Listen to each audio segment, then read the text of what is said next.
Hello friends, welcome to my YouTube channel. तो आपका मेरे यूट्यूब चैनल पे स्वागत है। तो कैसे हैं आप सब लोग? आई होप सब बढ़िया होंगे, ठीक ठाक होंगे। तो आज हम बात करने जा रहे हैं हमारी हिंदी की पाठ्य पुस्तक मल्हार के पाठ 3 की, जो है फूल और कांटा। इससे पहले जो मेरी वीडियो है उसमें मैंने माँ कहे कहानी और 3 बुद्धिमान पाठ पर चर्चा कर चुके हैं, पढ़ चुके हैं। और आज हम जो पढ़ेंगे वो है फूल और कांटा पाठ, जो अयोध्या सिंह उपाध्याय हरिओज जी द्वारा रचित है। इस पाठ के जो कवि है वो हरिओज जी है। चलो शुरू करते हैं। चलिए शुरू करते हैं।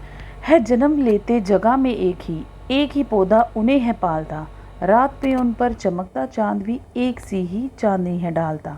कहते हैं इन पंक्तियों में बताया गया है कि फूल और कांटा दोनों ही एक पौधे पर जन्म लेते हैं। दोनों का जन्म जो है एक ही पौधे पर होता है। दोनों एक ही मतलब एक ही पौधा जो है उन्हें जन्म देता है और उन्हें पालता भी एक ही पौधा है। जैसे फूल और कांटा दोनों एक ही पौधे पर जन्म होते हैं, अलग अलग तो नहीं होता ना, उनका जन्म एक ही पौधे पर होता है। उन पर चमकता चांद भी एक सी ही चांदनी डालता है। चांद जो है दोनों पर समान रूप से जो अपनी चांदनी डालता है। जैसे जो चांदनी है ये ना थोड़ी ना होगा कि सिर्फ फूल पर अपनी चांदनी डालेगा और कांटे पर नहीं, नहीं ऐसा नहीं होता। चांद जो है वो बराबर दोनों में अपनी चांदनी जो है डालता।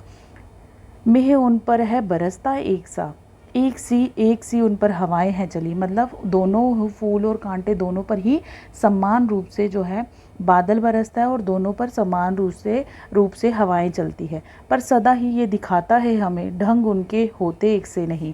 तो हमें हमेशा ही हम देखते हैं कि दोनों का स्वभाव जो है अलग अलग होता है।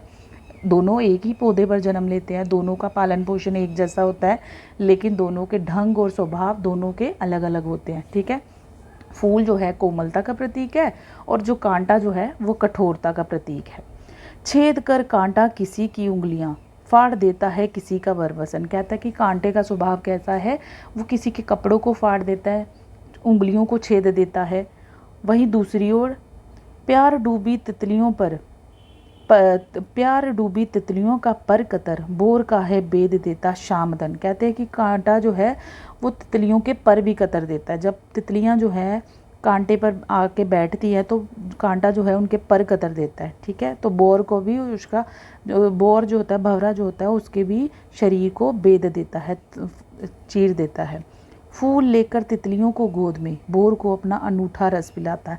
वहीं दूसरी ओर जो फूल का स्वभाव कैसा है, कहते हैं कि तितलियों को अपनी ओर आकर्षित करता है और अपना जो है उनको रसपान करवाता है, उनको मीठा रस पिलाता है अपना। दोनों के स्वभाव में कितना अंतर है। दोनों एक ही पौधे पर जन्म हुए लेकिन फिर भी दोनों में कितना अंतर है।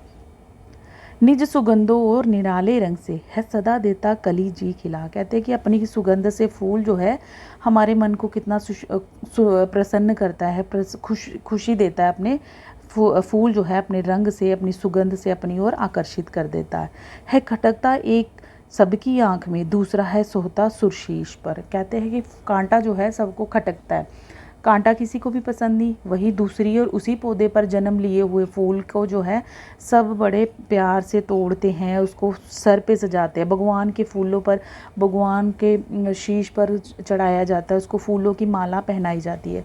तो दोनों का एक ही पौधे पर जन्म होने के बावजूद कितना फ़र्क है, कितना अंतर है दोनों में।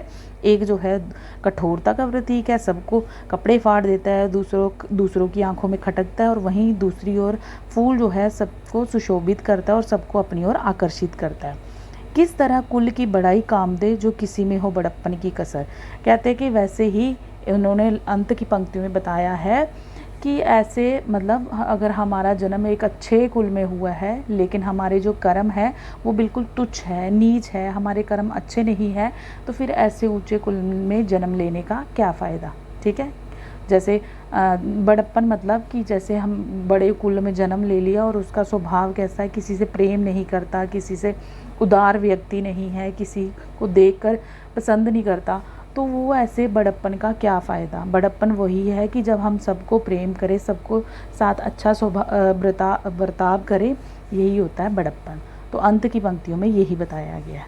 देखा कितना अंतर है। जैसे एक ही परिवार में बच्चे जन्म लेते हैं लेकिन सबके स्वभाव अलग अलग होते हैं, सबका एक जैसा नेचर थोड़ी ना होता, स्वभाव एक जैसा थोड़ी ना होता। वैसे ही यहाँ पे भी बताया गया है कि दोनों का फूल और कांटे का जन्म एक ही पौधे पर होने के बावजूद दोनों में कितना अंतर है, कितना फ़र्क है, इस कविता में हमें ये बताया गया है, फूल और कांटा।